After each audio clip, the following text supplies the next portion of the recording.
there! Welcome to the Aspect Podcast Network, the home of Bending the Narrative. Go ahead, hit that subscribe button below and be the first to listen to our new episodes and other shows from the Aspect, covering topics such as Marvel, Star Wars, Game of Thrones, and more.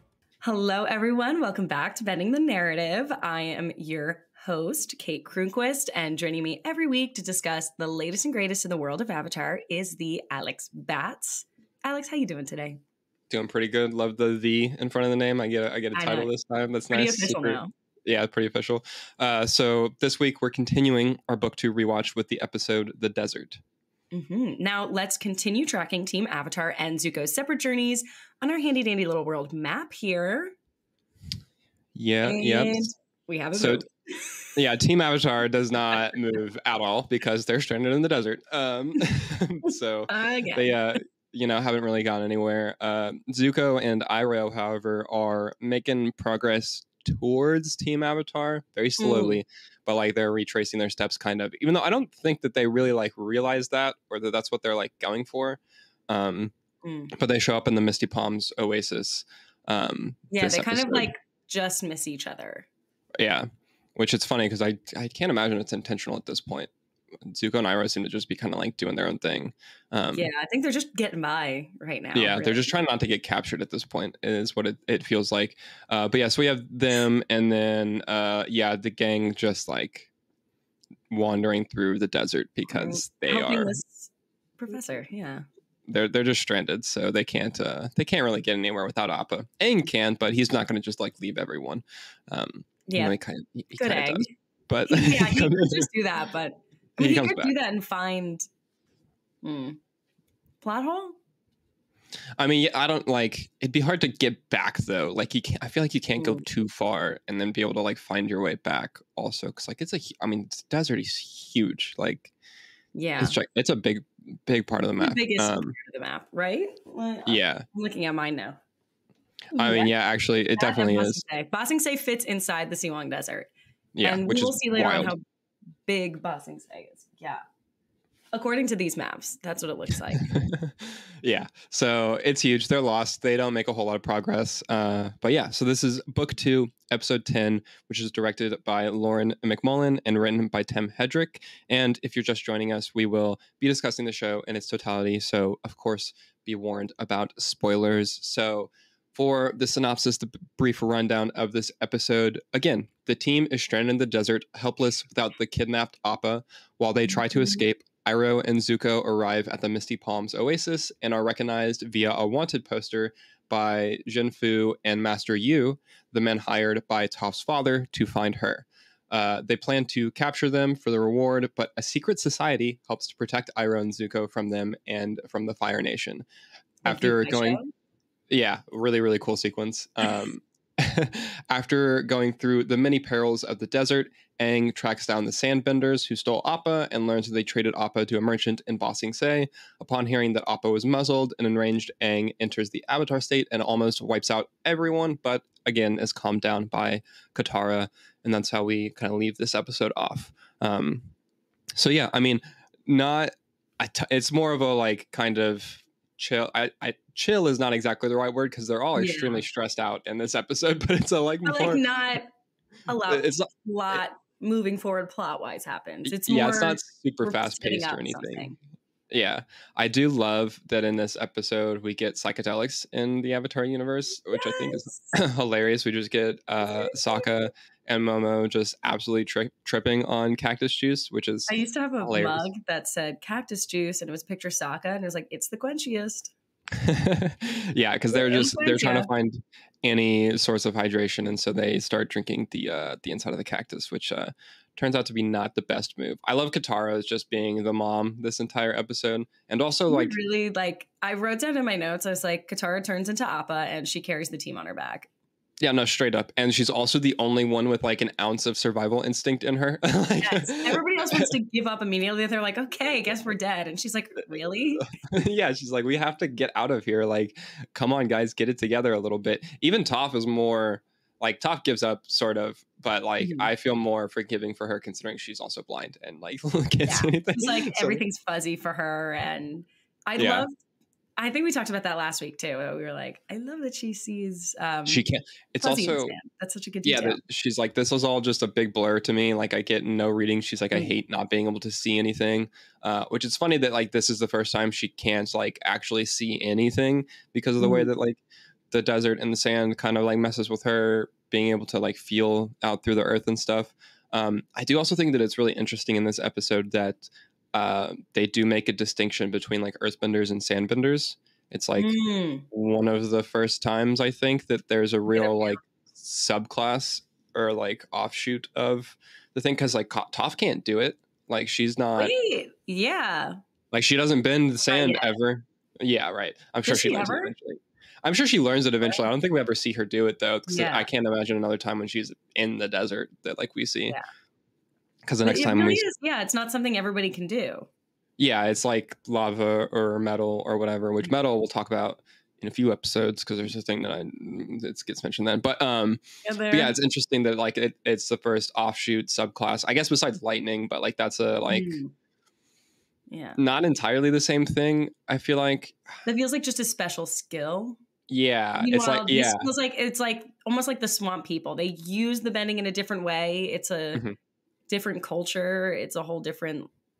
It's like, even slightly like different from the swamp people too, because like they're just using water for the most part. They are just water bending. Like Maybe they're in just a different water, way, but it's still just water bending. But this feels like a straight up like offshoot, like it's like a separate skill tree almost. Like it feels like I'm gonna equate this to video games because that's the. I just thought about the fact that we're gonna get like a bending skill tree in the video game, and I'm so hyped for that now. Oh, that's gonna be the coolest thing ever to see the actual skill tree. Anyways, but like you're gonna get to level up. You're like all of the 4 different elements because you're the avatar, so you'll get to like focus in the different skill trees. Okay. We can't talk about it. Anyways, yeah, we need to do a separate episode of talking about what we think this video game is going to be. Video game could be. Yeah. I hope it's not just a taunt. I hope it's real. But so lightning feels like it's just like one of the natural like ability unlocks in the like firebending skill tree, but like sand bending feels like it's a different skill tree from earth bending that you would have to learn. Like it's not the same thing, which is interesting because it is still earth. But they very much do. It's obviously a different thing. Like Toph can't do it. They straight up call them sandbenders instead of like earthbenders. Instead of earthbenders. I wonder if they can bend. I wonder if the sandbenders can bend. Can bend earth like regular earth. It didn't seem like they could from what we do see of them. What? We'll get to the episode where Aang confronts them. We'll look. I'm gonna look closely at like because maybe there'll be a small scene where one of them throws a rock or something. No, I don't think so, because like they get confronted at the end of this and they just like are like, please don't hurt us, after he like wrecks wrecks all of the means for everyone getting out of the desert, and then except for like theirs, he keeps their one, like I forget what they call this, the sand sail ship thing. Not a ship. Oh, there was a cool word for it. I love the word. Oh, I didn't write it down. Yeah, I don't remember. Love that thing though. That was so cool. Oh yeah, it's I mean it's the same thing as like the swamp people with their like little craft thing, except it's for sand. Except it's for sand. I do like that each. Is there like I'm trying to think of a subculture of firebenders that are or waterbenders that are. No, that's the swamp people that have airbenders on Earth, but we won't know that because they were all murdered. Yeah, I don't know. I'm on the wiki and trying to see if there's like anything. Yeah. Very interesting, but lots of really fun things in this episode. You were talking about the LSD trip. I love that they put that in a kid show. Like one of those things that's I was thinking about that the whole time. Really understand what's happening. I was like, this is real. Like they're just straight up tripping really hard in this. Like, and he's like moving like this. He's like, yeah. Woo. And then the mushroom cloud. The pupils getting ridiculously dilated. Like seeing Momo with his huge dilated pupils is so funny. But I love it because I think it's so great in this episode because we have everybody is almost incapacitated or useless in some way. Like there's great, like they call it a sand sailor. Oh, a sand sailor. I feel like you would see that in Dune, something like that. Yeah, those except they have the worms, but yeah. Not that Sorry. I know. What do I know about Dune, but it gives me the same No, vibe. it does feel like something. I mean, it's a useful like thing to use to get around the desert for sure. It's very cool. But every character in this episode is almost incapacitated except Katara. Because we got Sokka on drugs, so he can't be thinking, he can't be smart, he can't get out of this. Come up with a plan. Toph can't see, literally for the first time. Useless. Aang is emotionally distraught. Yeah. Yeah. And then Katara's like, shit, okay, I guess it's... It also is very... It's very... like heated. Like the episode opens and Aang is just yelling at everyone. Like... and especially like Toph, like he's like, you didn't care, you didn't do anything to like help them stop Appa, and she's like, bro, I was trying my best, dude, like I couldn't have done anything more. I was saving your lives, like yeah. And he's like, no, you could have done this and this, and just like not thinking, just being really like just pure, you know, in the moment. In my notes I said Aang wanted to say fuck so bad. Yeah, he just wanted to scream. I know, he was so mad, he wanted to curse. But again, just from like the very beginning of the episode, Aang is like that, and Katara's like, hey guys, like we can't afford to be fighting right now. We are stranded in the desert. Like we need to figure out a way to get out of here and like keep moving. Because it's like, I feel like this does happen in these types of episodes or movies where like a team is stranded on an island. Like everybody almost goes at each other and goes crazy, and you need the one person to keep everybody's heads on straight. And that does happen in those types of situations you hear about, that everybody kind of goes a little nuts. Yeah, Katara does a great job of trying to keep everyone in line. She literally like is like, all right, single file, like we're holding hands for a minute, like we've got to just keep walking and like keep moving. As much as I hate her being, sometimes I hate that she's like calling her the mother of the group. But she's a leader in her own right. It feels weird just because of the whole like Aang of it all. Well, she's not really his mom because they end up, you know. That's a whole thing, though. That's a whole thing, though, and we'll get to that. Yeah, but I do like that they kind of make fun of it in West End, the West End, the Ember Island players. Oh, right, yeah. Our version of West End. They make fun of her kind of that she's like all sobby and all about hope and crying and like the positive one, but she is the hopeful one. Yeah, she 100%, and she like maintains that through the adversity. She's like, we have to figure this out and get through this. Like we can't just give up here. Like I know this is super hard, but come on guys, like get it together a little bit. I like that's a strength in this episode. Sometimes that could be seen as a weakness. But anyways, we will dive into this way more in detail when we come back into the episode. And we're going to also talk about how it contributes to the overall narrative of the series. So we will be right back. Hey, Aspect listener, I'm Robbie. And I'm Alex, enjoying the show here on the Aspect Network. Then check out Framing the Force. We are your one-stop shop for all things in a galaxy far, far away. Each week, we discuss everything from the latest news and releases to the hottest topics in the fandom. Beyond the films and series, we share our thoughts on every corner of the Star Wars universe, from comics to video games to collectibles and everything in between. Join us every week as we discuss one of the greatest franchises in film history here on the Aspect Network. Now, back to the show. Welcome back to Bending the Narrative. Before the break, we broke down the episode The Desert, and now we're discussing how this episode contributes to the overall series and story in the world of Avatar. Kate, let's start with you. How does this episode play into the larger narrative? I really like this episode because we get to see a different side of Aang. We rarely get to see him angry or emotional. He's usually very on top of his, I wouldn't say usually, actually. That's a lie. But I feel like he's usually in check. Like, at this point since like episode 2, basically. Yeah. Like when they go to the air temple and he's like, oh, all my people are dead. Which like it's not the times we have seen it, it's when it's very like intimately tied to his like origins and his like people, and so because like now he's like lost Appa, which is like the last of the like his people, like bison, and like that's his bison, like, and so now he's like not able to really like deal with that level of loss. So I guess it's whenever he's confronted directly with like really severe loss is whenever his emotions just don't. He's like, nope. And he gets super, super angry here. We once again see him get into the Avatar state, which we haven't seen since since the Earthbending episode. the Earth, the sergeant made him transform for Katara. They were Oh, trying to like right. use it, right? That was Mhm. last time, I think. Yeah, I was gonna say You're a the great podcast the book host. one finale, but yeah, no, you're correct. It was that one. Whenever he's trying to like make it as abuse it as like a nuke essentially. But I But yeah, really like he that this is, I feel like a lot of times that power has come out when he's like really upset in a sad way, like in a, mhm. but I feel like this is the first time it was genuine, like just anger. Yeah, he's just Like he was just like, I'm pure pissed. rage. Yeah, he Mhm. like hears that they muzzled Appa, and he's like, "Oh hell no!" Hell no. It reminds me of, do you remember there was like this video a long time ago of a guy when he found out that his dogs weren't on the plane, that they got on the wrong plane and they were shipped somewhere else. Oh, And he absolutely was not.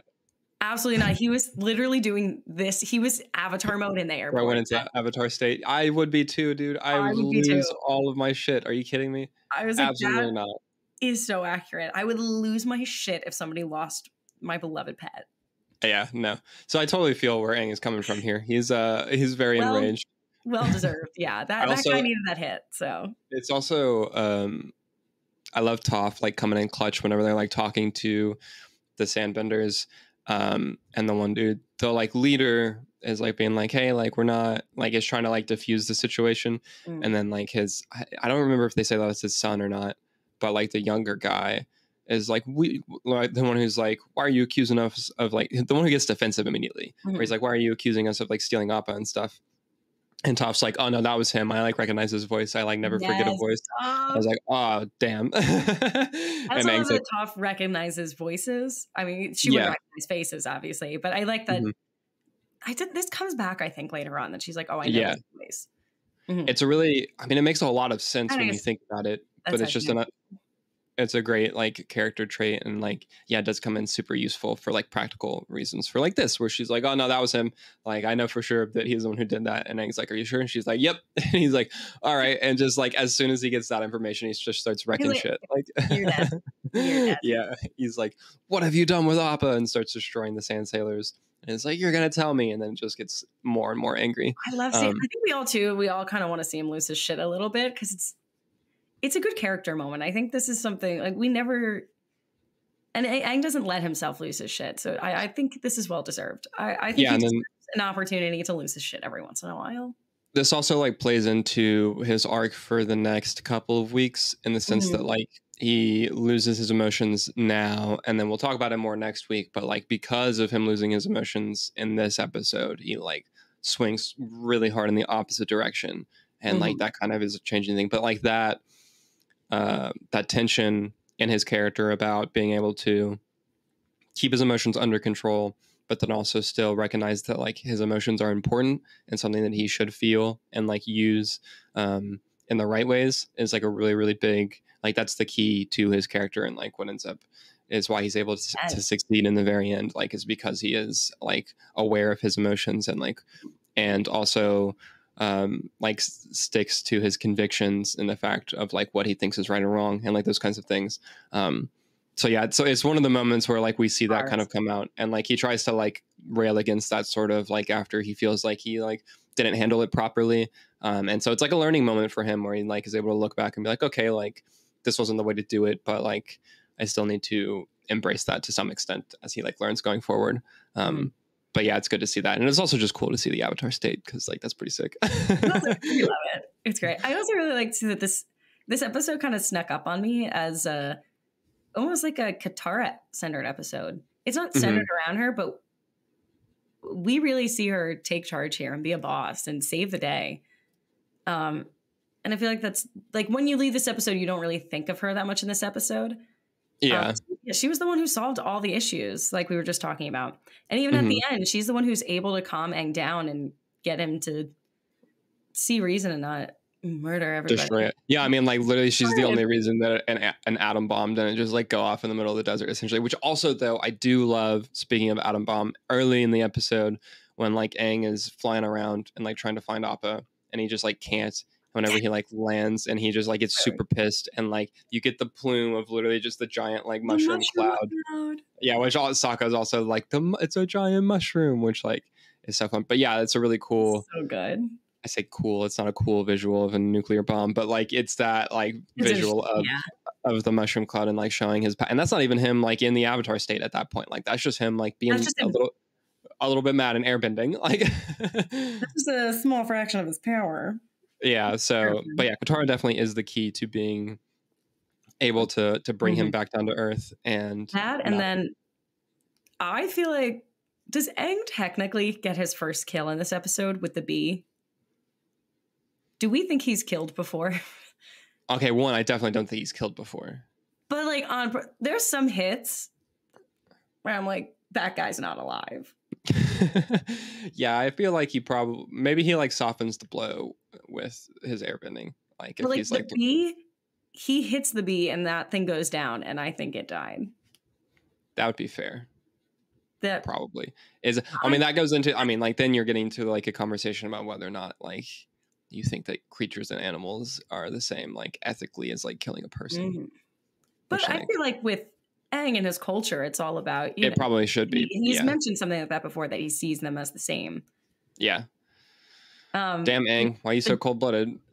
Yeah, I'd love to see cold-blooded Aang. It's really cool. But also these giant bee monsters. Hate these. Oh, terrifying! I hate them absolutely. No thanks. What the hell is that? Why did we need that? Did not. I don't like them. The other big thing in this episode, though, that we get that's like part of the larger story is we get our first like proper introduction to the White Lotus. White Lotus. And like what that is. Also, before we get into that, we see the rough rhinos again, which is pretty cool. Yes, they like show up at the beginning of the episode. Yeah, well, they show up at the beginning of the episode, and Iroh's like, "Oh, I know these dudes. Like they're old friends." And Zuko's like, "It'd be nice if you had any old friends that didn't want to kill us," which leads into the White Lotus stuff later. But like, it's just cool seeing them again and all their specialty like weapons and stuff. But then also just get absolutely wrecked in like 2 seconds by Iroh and Zuko. Like they're just straight up no match. I'd love to. Yeah, like we gotta remember they're powerful. They can kick ass. Mm-hmm.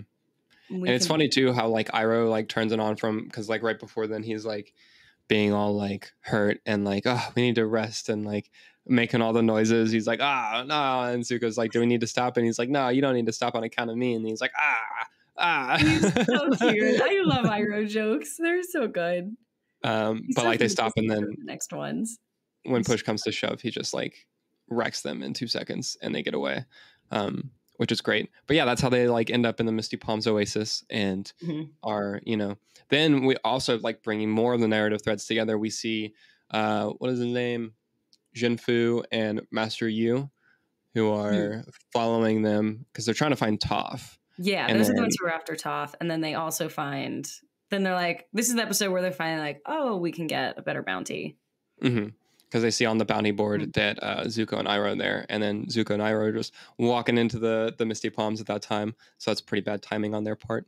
But so like it's cool. They get out of it too. Yeah, it's a really smart way to be like just announcing to the entire bar that there's a bounty, and so then everyone starts fighting, and they're able to like slip out with the help of smart little moves. Yeah, with the help of the guy who is a member of the White Lotus Club. Which is pretty nice. And so that's when we get to see the first like actual like direct mention of them, and like them actually like operating within the world, and the fact that we get more of the payoff to the kind of like hints that Iroh had been dropping throughout the series about like Pai Shao being more than just like a board game, and like there's other stuff, and like things are going on. The White Lotus one is so important. It's super cool. I just love the like backroom dealings, like secret, like they have a secret organization. And then Zuko's not allowed in. Yeah. Oh, it's so funny that Zuko just has to like wait out and like, like, all right, whatever, man. But like the fact that there's just sneak out in the flower pots. So fun. It's like it reminds me of like Ocean's 11 type stuff where they're like having to just like sneak out through the thing, like a heist thing. But I also just love the fact that like there's just straight up a secret organization like in this universe, like they're not a cult. That feels like a wrong description. No, but like secret organization is a good way to put it, or almost like an underground society. Yeah, like that's just like those are always cool in stories. I feel like you can get a lot of mileage out of that. It's a great plot device, like a great way to get our characters from point A to point B. And now like we've we've just got one where our all main characters, they can't travel now the way they used to. Mm-hmm. So that's also a good, and it helps to get some interesting things. It gives more, not that he was lacking any depth at all, but like it just gives further depth to Iroh too, because now you're like, oh, like what is all of this about? Like I was already like interested in him, and you know he had a bunch like going on, but now you're like, oh, there's this whole other door that's just been opened where you're like, oh, what is, like I love that it introduces a thing and gives like some answers, and the fact that like now we know more about what the pie show was and like kind of what Iroh was hinting at. But then also you're like, what the hell is this? Like, I get that it's a secret organization, obviously, but like, all right, now I'm like, what's their deal? Like, who all's involved in this? Like, why did they start up? Like, what is there? What actually is the White What is this going to lead to? Yeah, like, why are we setting these pieces on the pie shop board, as it were? And like all of that. So like, yeah, it's cool. It just leads to some answers. It's just Iroh, like, he's always got a plan. Yeah, he plays off as this like dumb little old man buffoon, but he's always got a plan. He's actually 12 steps ahead. We love that from him. But yeah, so we get them and them getting like snuck out, and then they now have like a destination of Ba Sing Se, because they're like, we'll be able to hide among the refugees. Like no one will, you know, think twice about more refugees and like the sea of refugees. So now we have like everyone going towards the same location, because the gang is also trying to get to Ba Sing Se because they need to find Appa, and also get because they find out that Appa was sold to people in Ba Sing Se. So they need to go there for that reason. But then they also need to deliver the information about the solar eclipse to the leaders of Ba Sing Se. And now Zuko and Iroh are also heading to Ba Sing Se. And then, as we'll see next week, Azula is also heading to Ba Sing Se, which we've known, I think. I don't remember when it was mentioned previously, but like we knew that she was trying to like get to Ba Sing Se. Oh, yeah. She's like, to like finish. She said something about like, I'm going to finish what my uncle started or couldn't do. Yeah. Couldn't do. So like everyone, all roads are going to Ba Sing Se, which is super cool. Just fun stuff. It's this is like a good emotional weight episode, because then next week we get kind of a little we get a lot more lightheartedness, I think, and a lot more jokes. This one did have a really good balance. I loved, like, because Aang is usually our fun he's very lighthearted, but this episode, since he was so dark, I like that Sokka was really played up and very silly. Yeah, that they kind of balance it out with that. Him and Momo, I love their little like you can't even call it banter because Momo can't talk, but like they still have banter. I don't know how they do that. Yes. I love every time that Sokka's just like pulling Momo along and Momo's like flying still. It's so funny to me. I love that so much. It's so good.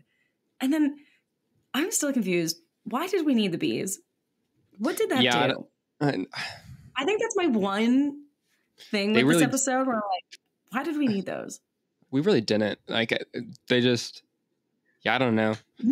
They just get to that rock and then they like go in for a second and then they're like, oh, we got to run. And it's like, okay.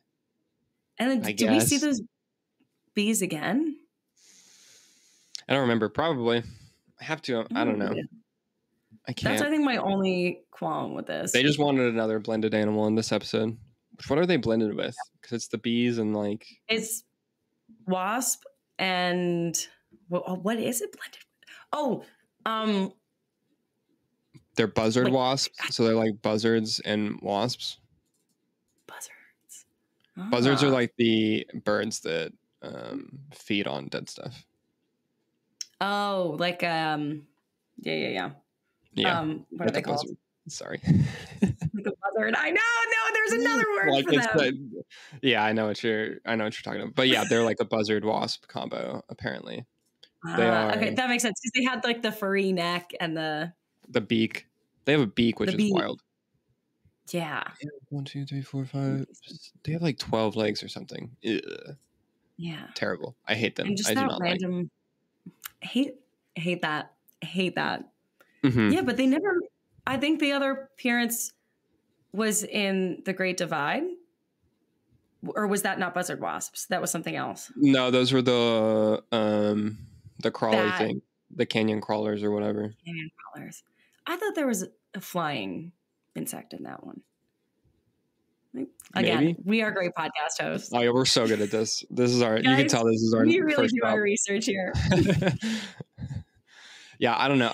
The buzzard bees, though, or buzzard wasps, just don't they could have gone away. We That don't need makes them. sense to me in this episode. Yeah. Which is honestly, that's insane that we've made it this far to find like one thing Where it's like that maybe writing-wise didn't that- need to be there. See, I don't Yeah. think they really change anything. I mean, they get the gang like out of the cave, but the only reason they're in the cave just because they're investigating. They find like shelter for a minute, but like, Mhm. And Toph Yeah, can see finally. they do make it like a recurrent, like a thing in this episode though, because you like Sokka's like, oh, those like flying things, and then you get the one shot in like the middle of the episode where like it's way above. Which also all of the shots of the desert in this episode are so cool. Yes. Like they look so good, so dramatic, and just So like beautiful. love those vistas. It's like sunset, it's Mhm. blue. Seeing the and shot, they're like shadows over the dunes. Also, I like different parts are like super good. But yeah, you can then they definitely have tell the it's got shot. inspiration from like classic movies and everything. I'm trying to think of what it was. There's a big, Lawrence desert. of Arabia.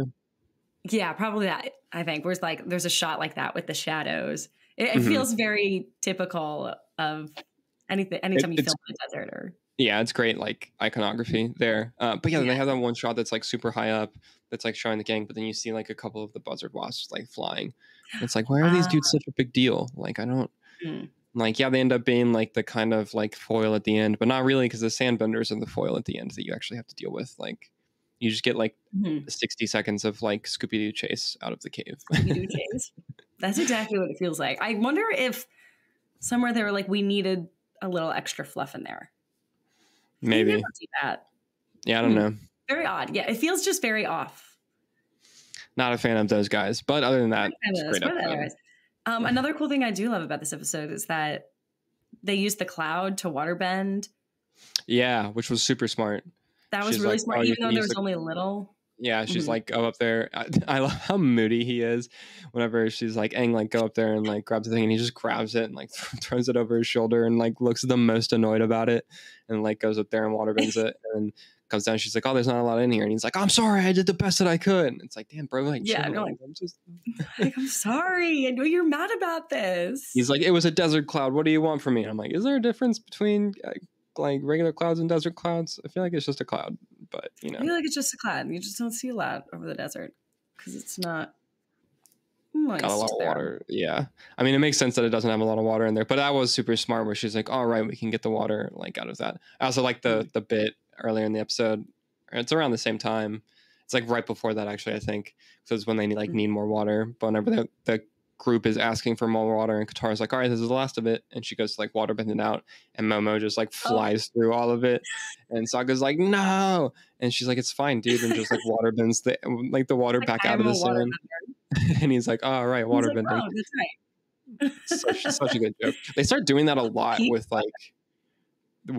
her being able to take the water in and out of things, because like they have the same bit at the beginning of next week's episode too, where like water gets splashed onto the scrolls, and Sokka's like, On the oh yeah, papers. just get Yes. yeah, and he's like, oh great, yeah, just get these all wet, and she's like, it's fine, and she just like takes the water out of it. I'm like, oh, interesting. Like they really are just like, That is such a great. I wish I could do that in my daily life. There's so many things I get water on, or if I spill something, I'm like, I wish I could just take the water out of that. Yeah, that'd be spilling coffee on my carpet. I was like, maybe I this really is wish I was water foreshadowing bender right for the fact that you could, in theory, take the water out of someone, or like, oh, you know, huh? bend the water within their bodies. You know. What does that mean? But yeah, that's a good bit that they start like using. And it's also just a good example of like her skills continuing to progress, and that she's just like a very talented waterbender at this point. Like she's like, and it's also fine. it's just very smart. Like, Yeah. yeah, that makes sense. That's what somebody who could bend water would do. Mm-hmm. I think too. The only other thing, I feel like Toph could do more. I saw like she kind of bended the sand like around her feet at one point to stop the thing from falling. She doesn't do anything.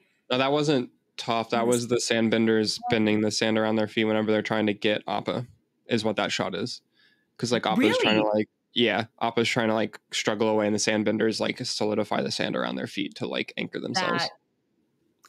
No, I swear to God, she does that. She like makes it, she like sandbends, or she doesn't sandbend. She bends it so it hardens, so she has a platform to stand on. In last week's episode? Yes. No, she doesn't. Yes, she does. No, she does not. She 100% does not. Because that's what she's struggling. She starts like sinking is the thing. Because like she's trying to like hold it up. Our producer agrees with me. Okay. No, there's no way. Yes, because the thing is falling. She lets go of it for a second. She bends the sand below her to harden it. Then why doesn't she ever bend sand again ever after that? I was just going to bring that up. Why doesn't she bend again? Yeah. Another thing.